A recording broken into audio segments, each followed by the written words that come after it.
So the committee is looking at, especially I think that Florida game, and saying that, okay, this is what we have to make a determination on. Based on the totality of where Florida State is now, is Florida State one of the 4 best teams? Well, the same day you're talking about this Florida State game, the Alabama team, who we just shoved right in there, the greatest thing of all times, played an Auburn team who had been absolutely boat raced by New Mexico State. I mean, embarrassed by New Mexico and needed an absolute miracle to beat an extremely below average Auburn team.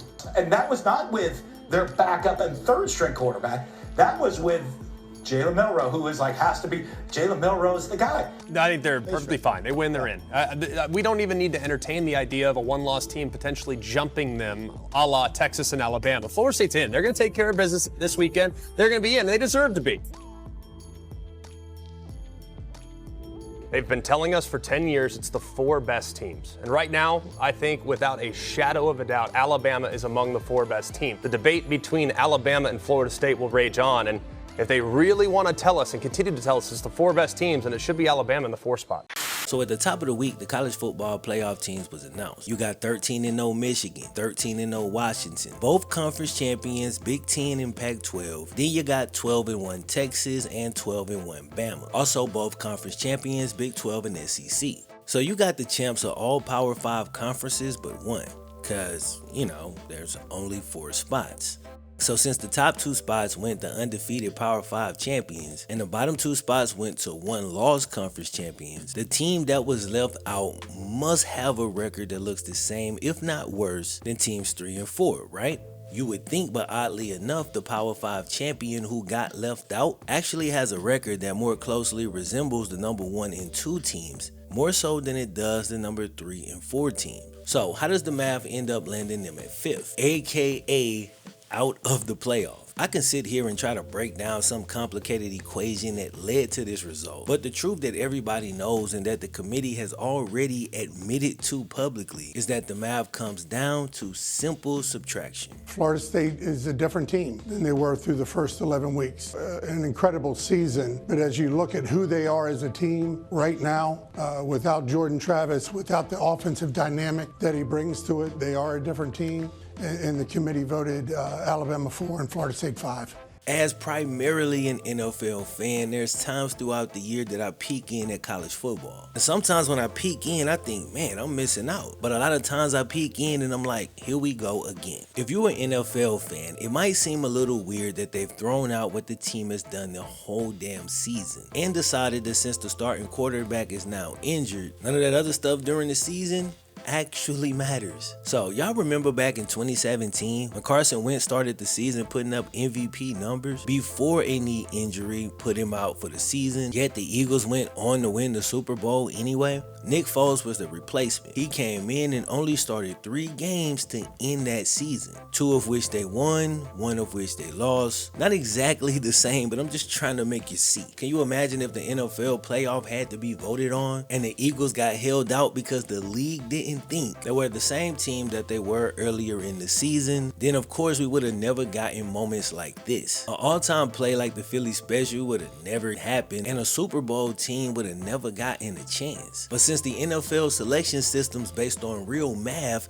every single team always gets a chance. Now, while college football uses the committee thing to help maintain control, you could argue that the NFL does the same thing in a different way. By failing to give concrete definitions of the rules, referees can change outcomes and hide behind sloppily or poorly written rules that leave way too much gray area. This ain't me sitting here trying to say, hey, the NFL is perfect and college is trash. That's not what this is. What I'm saying is there's one thing about the NFL does work. And when you compare and contrast that thing to what they're doing in college, the problem becomes obvious. The solution is more complicated. But the college football selection process is based too heavily on opinion and subjectivity, which creates inconsistency. Based on the totality of where Florida State is now, is Florida State one of the 4 best teams? The criteria is the best team. Well, how do you find the best team? Okay? The best team subjectively, well, it was already done. The best team yesterday going in, Georgia was the #1 ranked team. Okay, so the committee thought they're the best, like that we don't need to see a game because it's subjectively. Oh, lo and behold, maybe they're not the best team. In the movies, the hero always wins. The best team, who we subjectively think is the best team in college sports, doesn't always win. So in the game of football, what makes it so special is you have to play the game. And when you play the game, someone wins and someone loses. And you know what Florida State did? All they did was win. But even if you do win at the level Florida State did, the committee still ultimately holds the final decision. And some people believe college football uses this to facilitate postseason games that are best for business, or to not put them at odds with the most powerful programs. Alright, let's take a break to discuss today's video sponsor, Ada Health. Did you know that there's treatments available now for COVID-19? So now if you catch it, there's something you can do to avoid getting really sick. With the colder months coming up and COVID-19 cases on the rise, especially when you gathering at your family's house for holidays, it's important to know that you or your loved ones can get treatment if it's needed. Ada Health was built by a team of doctors and scientists and has a huge user base of over 13 million. Now the team has created a specialized care journey focused on risk factors for progression to severe COVID-19. With certain times of the year making it difficult to access care, Ada's free health questionnaire is a great first step. It helps you easily identify your risk for developing severe symptoms and provides guidance on possible next steps, like how to talk to a clinician from the comfort of your home any day of the week to assess your eligibility for COVID-19 treatment, so you can stay home and stay cozy and focus on taking care of yourself and your loved ones. It's quick, easy, and helps you get the info you need on COVID-19, all to help you stay healthy this season. Click the link below to find out if you're eligible and so you can learn more about the treatment options. Thanks to Ada Health once again for sponsoring today's video. Without further ado, it's time to jump back in. Let's zoom in on Jordan Travis, who's at the center of all of this. 23-year-old senior who was well on his way to leading Florida State to the second college football playoff. They were in position to get in the playoff, and even after he went down, they won their last 2 games, including their conference championship. Despite that, the committee felt the wins weren't impressive enough, and that this team wasn't actually 13-0. This team was actually just 2-0, since they're not the same team without Jordan Travis. So when you're an athlete who really cares about the game, when you get injured, it feels like you let your teammates down. Even though logically, bro, it's clearly not your fault. But the mindset football players train with, especially quarterbacks, is that everything that happens, everything is their fault.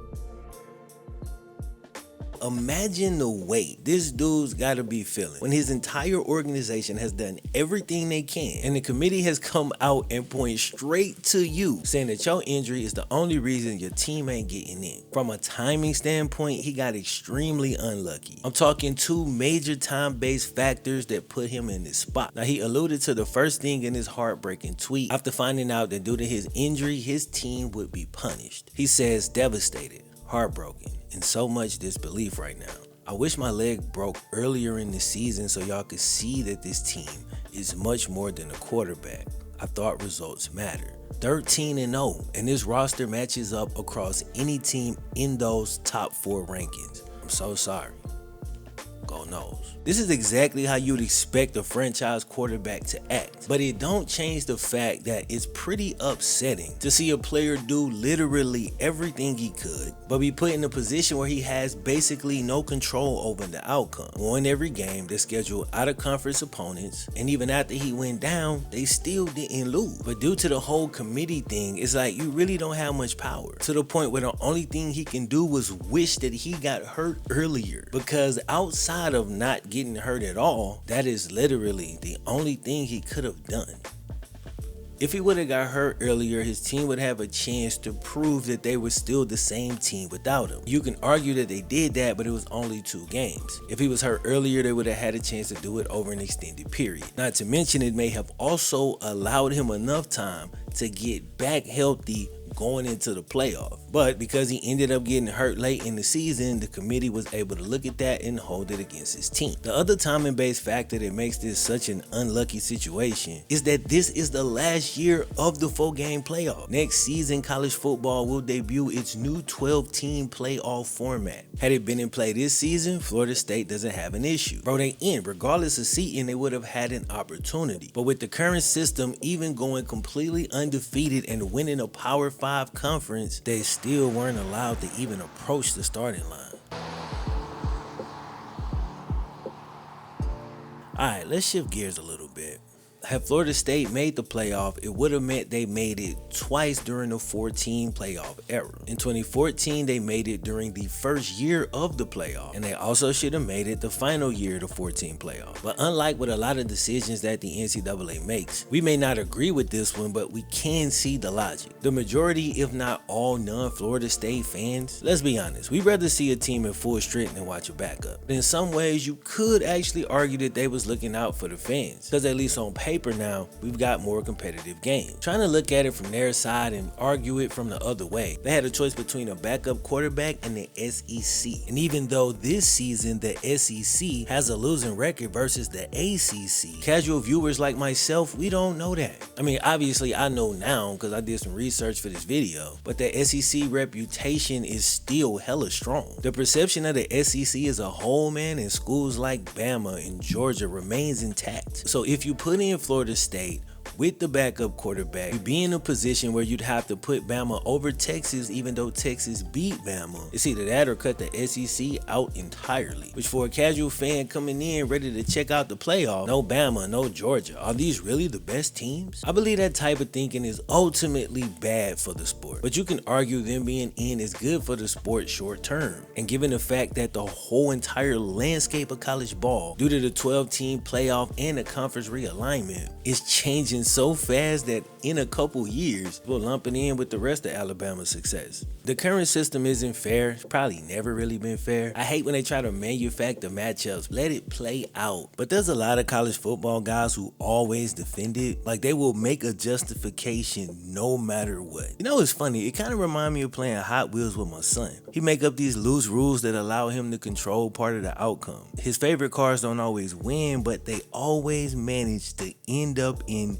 a favorable position, while the cars he likes less never get the benefit of the doubt. And his subjective criteria allows him the freedom to insert bias to get outcomes that for him equal fun. Now he's 7 playing with Hot Wheels, you know what I'm saying? So it's cool, but it looks different on adults than a powerful position. But the criteria that the committee uses is similar to the NFL's own field rules, where they're vague and subjective and cast a wide net so that the humans maintain enough control to kind of push it in a certain direction. The College Football Playoff Committee has criteria that encourages moves exactly like the one we're seeing here. Heartbroken, devastated, and I'm sure there is a lot of anger in Tallahassee as a result of this. Just a terribly unfortunate set of circumstances that left Mike Norvell, who has done a... The criteria says other relevant factors such as unavailability of key players and coaches that may affect the team in the postseason is to be considered just like conference championship, just like strength of schedule. And it allows for some real life puppet master. What's up, kid? You have a good day? Yeah. Great, come give me a hug, man. Let me finish recording, man. Damn, I forgot what I was gonna say. And that's college football, man. It's super political. There's a whole bunch of loopholes to get their desired outcome. And not the final outcome, but just deciding who gets in, who gets an opportunity to be the last team standing. In my personal opinion, it's always held the sport back, but I'm still super bullish on college football going forward. Now, some people more quietly than the people that's pissed off believe that this is gonna lead to a more competitive playoff. Florida State is now slated to play against Georgia, who also just missed the cut, barely losing out to Alabama. Oddly enough, if Georgia wins, maybe Texas doesn't get in, and obviously Bama doesn't get in, so Florida State's probably in. But because Georgia lost, now they go play Florida State in what I think is going to be the Orange Bowl, and it's potentially a big game. Obviously, it's a bowl game, so that makes it a big game. But from a narrative standpoint, it's a lot riding on this. As of now, Florida State is actually 14-point underdog. And if they do get blown out, the committee will seem vindicated. They'll say, see, I tried to tell y'all they wasn't the same team. Who want to watch them in the playoff getting smoked by 20? Because the last thing you want is a repeat of last season. But if they win, if they pull off the upset, it could set off a firestorm, as that would mean that the committee actually snubbed a true championship contender. If they do beat Georgia, bro, Florida State gonna be talking about this for the next 10 years. How they had a national title team but got completely snubbed. Despite being undefeated, despite winning their conference championship, despite the fact that most people were sure they was getting in until they didn't get in. Then some of those people kind of changed up their tune a little bit. I think they're perfectly fine. They win, they're in.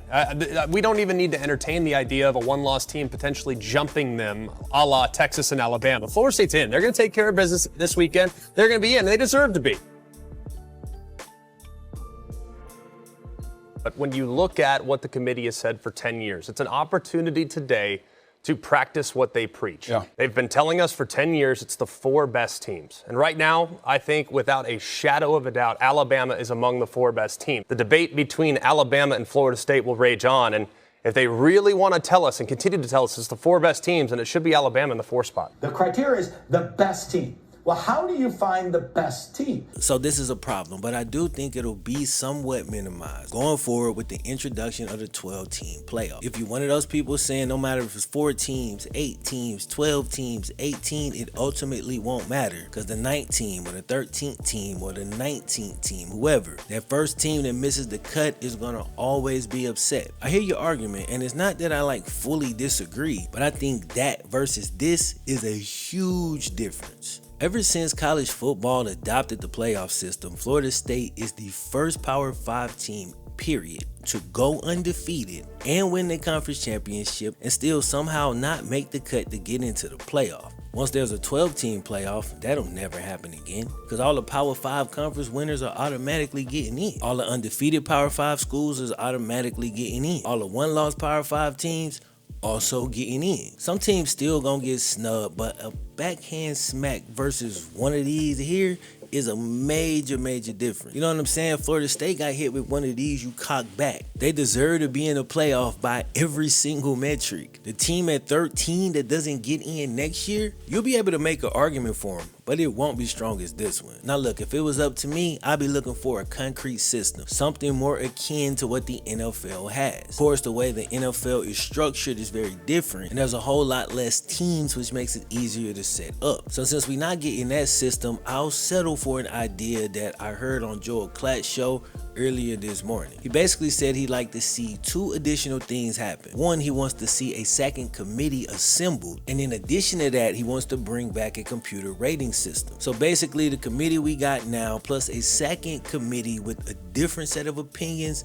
a different set of views, plus a computer system, something like the BCS, and you take all 3 of those rankings and then average them out. Use that to determine who your best 12 teams are, and it still wouldn't be perfect, but it would be better. Now, obviously, the computer rankings need to be programmed the right way, and the committees that you choose need to be unbiased and smart and capable, and all of that kind of stuff goes without saying. If you drop the ball in any of those areas, then that system will suck too. But I don't like the fact that this one group has control over everything. And like he was saying, we should see more variables presented into the pie. But either way, as long as we got these subjective rankings where humans ultimately decide who makes it, college football just won't be as good as it could be. And every year teams will feel they was robbed of the ultimate opportunity.